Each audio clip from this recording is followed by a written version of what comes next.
Hello everyone and welcome to Sumrok Studios. I'm your host Carl Dean and today we're talking with some of our top Sumrok service providers. I have with me today both Merrill and Cindy from Kaliser Associates. Merrill, Cindy, welcome and thank you very much for joining us here today. Thank you for having us. Absolutely. So tell us a little bit about your guys' company. I know you guys have been in this space for some time. I've seen you around the ecosystem, to call it. Tell us more about your guys' company. Sure, I'll start off. Okay.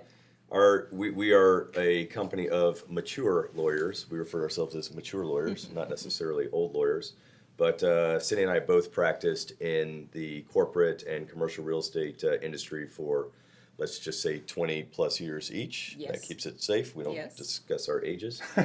So I'm a former corporate bankruptcy lawyer, restructuring lawyer. Cindy has a lot of experience in the same manner.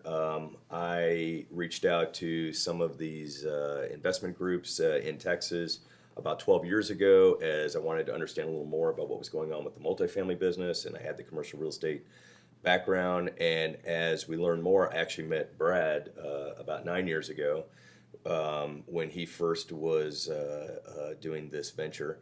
And it was very exciting to learn that there were mom and pop, as I refer to it, normal people going out and buying multifamily apartment complexes that are 100, 200, 300 units. And I had some experience with some SEC work, but it was much larger deals, larger zeros, Harvard, Yale type people on the East and West Coast that we worked with. And so figured out a package that we could hopefully provide for the investors and for the students that would alleviate some of their concerns working with lawyers in general, because everybody gets afraid of lawyers.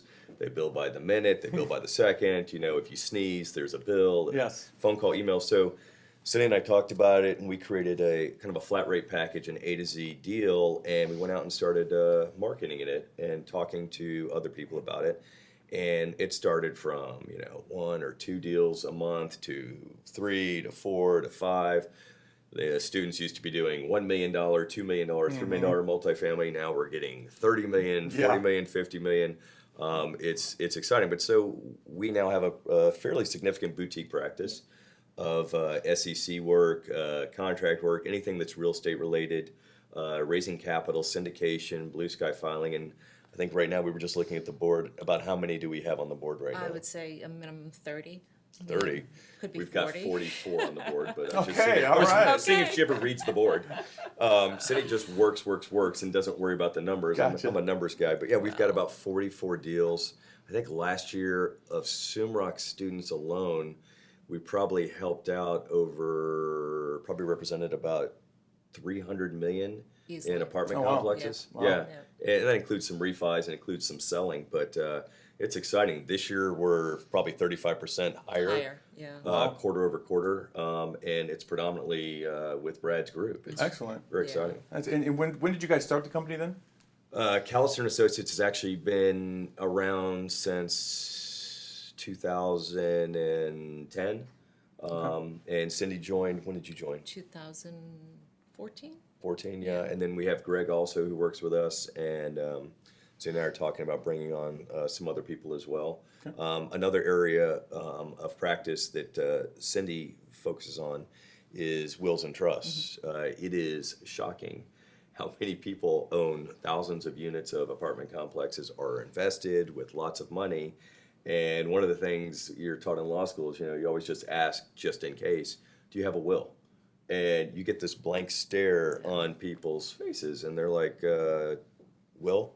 But yeah, I think I've got something. I think we had some lawyer prepared about 20 years ago. Okay, well, if you had kids, you now own apartment complex interests. What happens if something happens to you?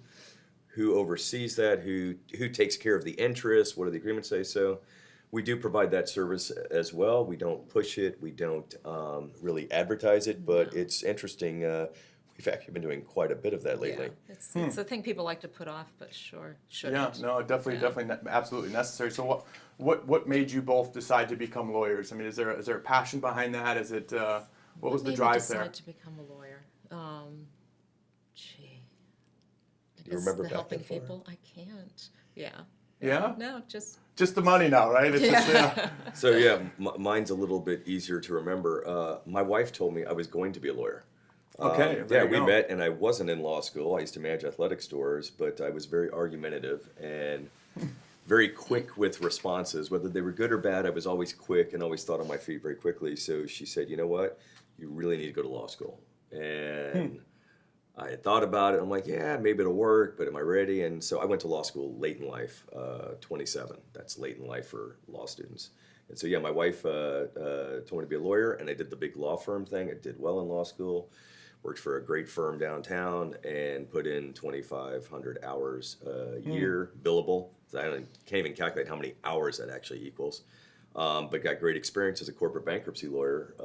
When you're a corporate bankruptcy lawyer, you see the ins and outs of every single company. You get to touch everything that's involved with that company. So I was fascinated by debt restructuring. I was fascinated by leverage in general, the leverage stacks, the capital stacks. And so then looking at what investors are doing in these type of apartment complex deals, to me it was fascinating because they're doing the same things that large private equity firms are doing on the East Coast and West Coast without a lot of legal fees, without a lot of guidance, and they're successful doing it. So maybe we can help them through it and help them avoid some of the potential liabilities by just kind of piecemealing it together, and they still make their profits, and it's a win-win. We kind of treat our clients like they're our partners, so to speak. Yeah. I mean, we have clients that they just don't leave. They don't want to leave, but they're literally, we have happy hours every once in a while, and it's not to go sell a service. It's really to say thank you for being our clients. Everybody is hugging. I'm not a hugger. I am not a hugger. Ask my wife. I'm not a hugger. Note to self: happy wife, happy life, and he's not a hugger. Not a hugger.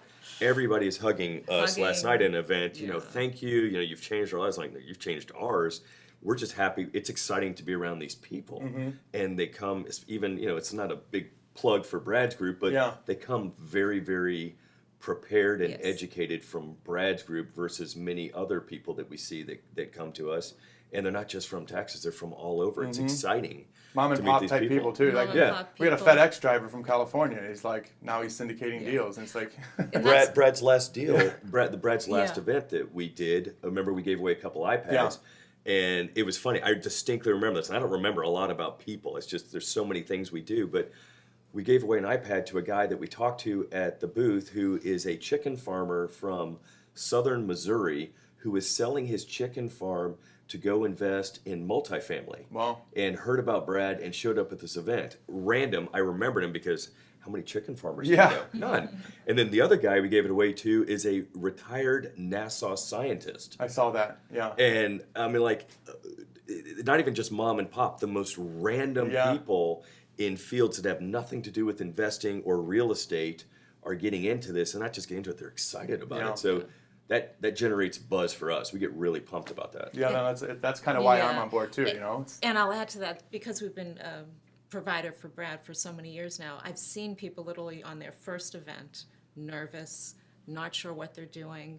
Can they do this? And literally 12 months later, they're some of the stars on stage. Yeah, And it's syndicating. been so interesting to be able to help them on the legal side. Basically, we hold their hand through their first deal, and it's great, and they're having tremendous success. I love it. That's Yeah. honestly that's what brings me to Brad's group. It's just when I came to the first couple events and you just kind of meet these mom and pop type people who have zero experience in real estate investing, and they really dedicate their time, right? There's a lot of people who might take the course, and if they don't really apply themselves, it's not going to work, right? But if you Right. apply yourself, if you treat it like it's a college degree, you go through the modules, you do all the core stuff, you see these people blossom into Yeah. successful real estate investors. Totally. Like, I always use Bonnie and Carrie as a great example because Right.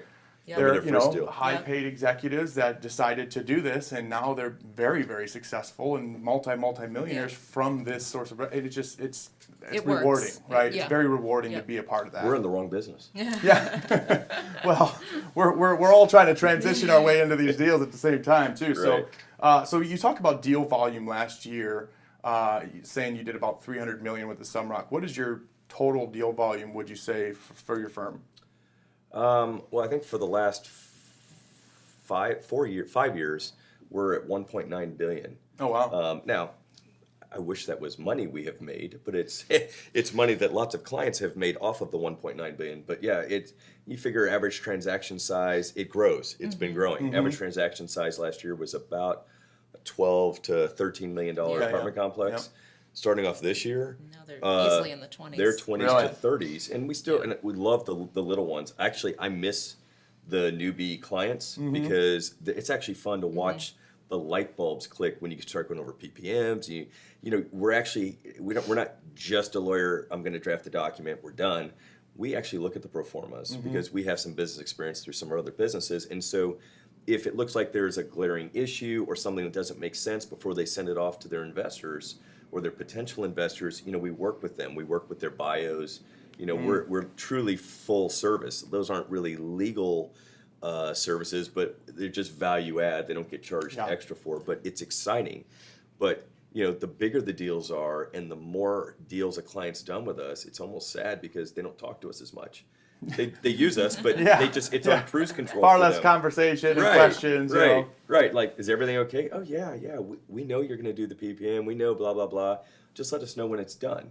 And then, thank God, groups like Brad's are constantly bringing in new people to add to the mix because there's a lot of good asset opportunities out there.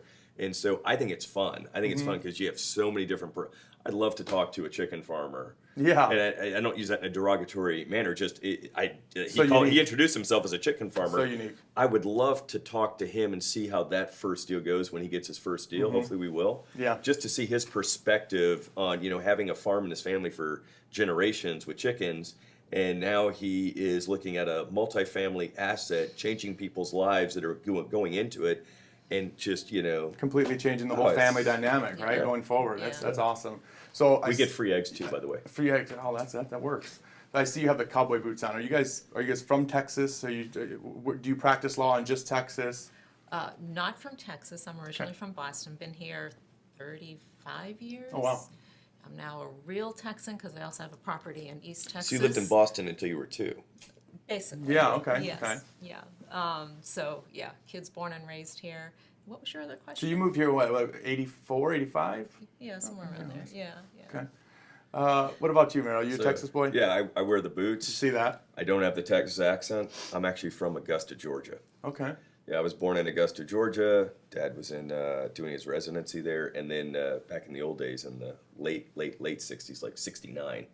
I just gave my age away, but he was drafted, deferred draft until after I finished med school, and then went straight into the Army in Fort Hood, Texas, as a major, as a doctor. And then the natural progression was, well, he got job offers after that in Texas, and so I've been in and out of Dallas my entire life since 5 years old. Nice. But I've always had cowboy boots. Yeah. And you're not. I have some. I haven't. They didn't go with my outfit today, but I do have a pair of cowboy You, boots. Actually. and to finish up, you had followed up on. You had asked a second question: was are we just practicing in Yeah. Texas? So yeah, do you just practice in Texas or? No. So we are licensed in Texas for the PPM work, syndication work. It's federal law, so we do that across the country. And then we're also able to go into many, many states and do the entire transaction as well. Wow. So you can get permission through jurisdictions to do it. So we're licensed in Texas and Missouri. Missouri. Yeah, I went to law school in Missouri. Okay. Sometimes I call it misery. Yeah. Depends on I how the lived there for weather a is. while, yeah. You lived in Missouri also? Well, I lived in Kansas City, Missouri, for a little while. Oh, that was Missouri. Well, That was actually Missouri. it was a good at time. some point. Were you on the Kansas side or the Missouri side? I was on the Missouri side. Yes. I actually moved there. The first day I moved to Kansas City, the Royals beat the Tigers to take first place in the division, and then I watched the Royals go to the World Series. Like, that was my experience being in Kansas City, and so I went to a couple World Series games. It was an epic time of my life. It was kind of a cool little stint there. None of that happened with my time in my life there. I was in law school for 3 years in a place that had white stuff on the ground in the wintertime. Did not understand what white stuff was. And so, we lived there 3 years. And it's funny because even in the 3 years, I was married during law school, because like I said, went a little later in life. Or I am still married too, just for the record. But when we were in St. Louis, I got to see a whole different community. I really wasn't familiar with the Midwest. And it's another place where there are great opportunities for assets. We have clients that invest in St. Louis. We've invested on single family in St. Louis. There are places like Indianapolis we're getting a lot of clients from. What's really interesting is Brad's clients is everybody knows there's a lot of money coming in from California and the East Coast. And they're coming into Texas to meet Brad and to sign up and to be a student with Brad. And then they're going out and they're buying properties in areas that aren't even in Texas or California, or because they learned you follow the cap rate and you follow the numbers and the economics, it doesn't have to be in your backyard. And Exactly. it's exciting meeting those people. We get to learn interesting things about various states with blue sky filings. Yeah. It's when you sell a security and that the investor happens to live in a state outside of the Texas or whatever state you're forming the entity in. So you have to register that sale of security like you were a broker in that particular state. Places like Oklahoma, it's great. You just file a piece of paper. New York, was it $2,500 Yep. an investor? Wow. People don't know that. And so if you're going to take one investor for 50 grand, it's going to cost you 2,500. Okay, so that's 5% of what that investment costs. So you have to look at it. Does it make sense to take a single investor at 50 grand or 100 grand from a state that has a blue sky filing law? And then there are annual fees also that have to be taken into account. So now if you're taking $1 million or $500,000, then 5% is not that big a deal because you're presumably going to make more money off that. What states off top do you know that have that law in place or that blue sky? So you have to do blue sky Every- filing in every state, wherever your investor resides. Okay. A state like Florida has a 0 fee. A Okay. state like Merrill said, New York is over $2,000. And then generally they're around $300-400. Okay. And you still have to file in Texas. Right. And so you need to make sure, whether people are using us, whoever they're using, that is the key, is filing on time.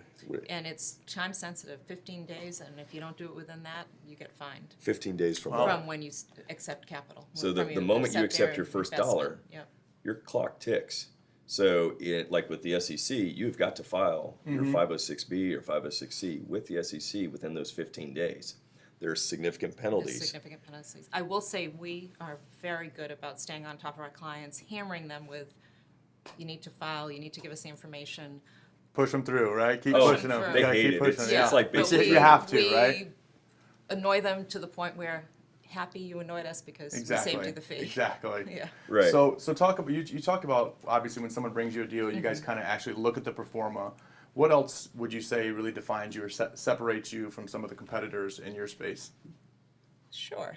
So I think there's several things that separate us. Number one, we're full service, meaning that we take the transaction from acceptance of the LOI all the way to closing, including the syndication documents, including the LLC formation. So that's contract review, title review, LLC formation, PPM documents, SEC filings, closing assistance, lender due diligence, all of that. So the beauty of that is that a client only has to hire one law firm, one set of attorneys, versus having to have a transactional attorney and a syndication attorney. So you're only dealing with one group of people, and I think it's a cost savings because you only have to pay one legal fee. Yeah.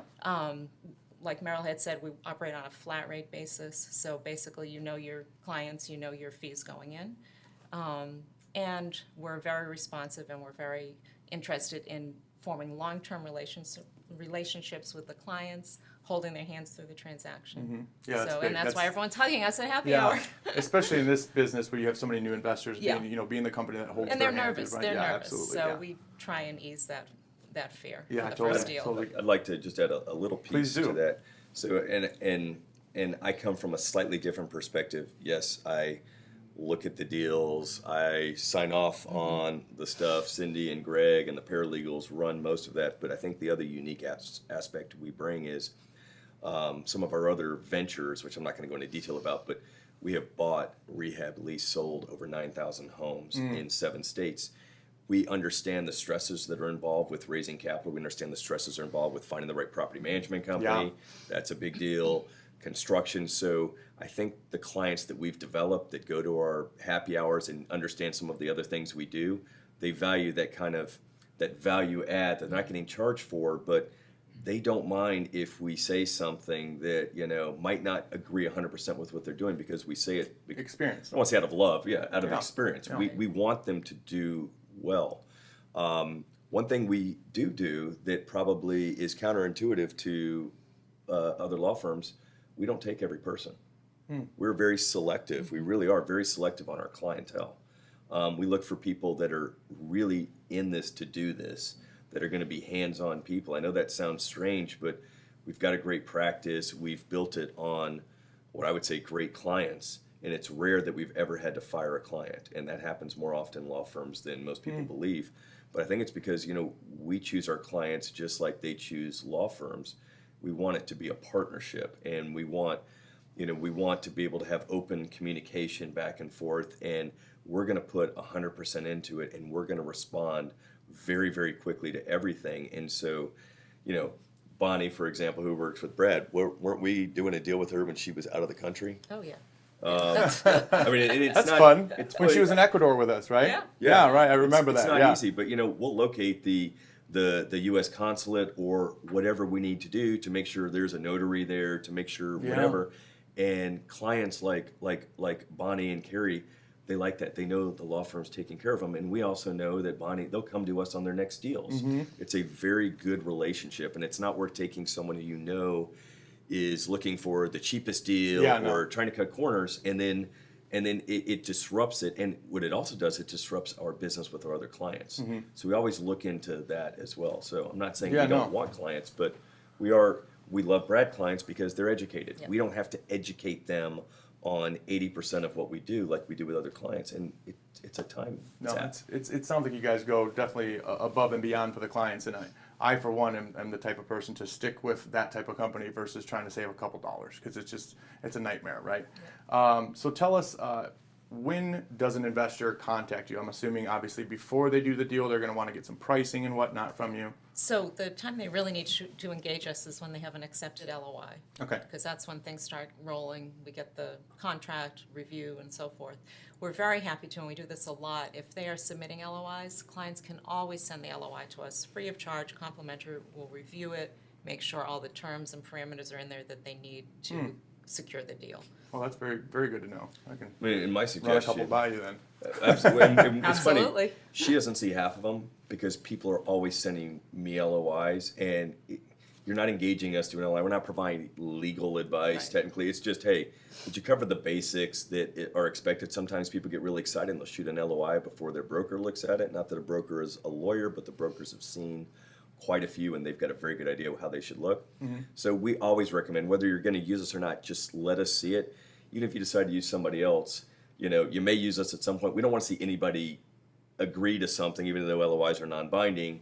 Non-binding doesn't mean a whole lot between a buyer and seller because they ignore that part in their heads, and they won't move to contract if it looks like the term wasn't initially agreed to. Right. So our deal is, one, do that. Always run it by us or any lawyer first, whoever it is. They shouldn't be charging you to just take a quick 30-second look. Most will, but you don't. And That's I've good. been at firms that do. Yeah. I've been at firms that do. And honestly, we do a third Tuesday of the month. It's a happy hour. It's a no sales happy hour just to let clients and potential clients show up, have a few drinks, eat. It's shocking, but we actually pay 100% for it. We don't give you little coupon tickets. That's good. I hate the coupon tickets. But It's a mess. But Right? and it's not about that. It's not about the eating and drinking. What it is you'll see clients, like we said, that are hugging us. You don't normally hug your lawyer, and especially lawyers who aren't huggers. Yeah. I hug back. But you'll get to meet people that work with us regularly, and they'll see the relationship and they'll understand. I do believe we have a very special relationship with each one of our clients. That's good. That's awesome. I know you guys do a fantastic job. So I'm glad you guys got to come in here today. I really appreciate both your time. Really quickly, how can the Sumrok students, investors, or whoever may be watching the video here, how can they contact you? What's the best way to contact you? Email is perfect. We have a team email, team@KaliserLaw. And your website is kaliserlaw.com? Yep. Okay. All right, guys. Well, thank you so much again for coming. On you. behalf of Brad Sumrok, on behalf of the entire Sumrok Multifamily Mentoring Company, we thank you guys for watching, and we'll see you next time.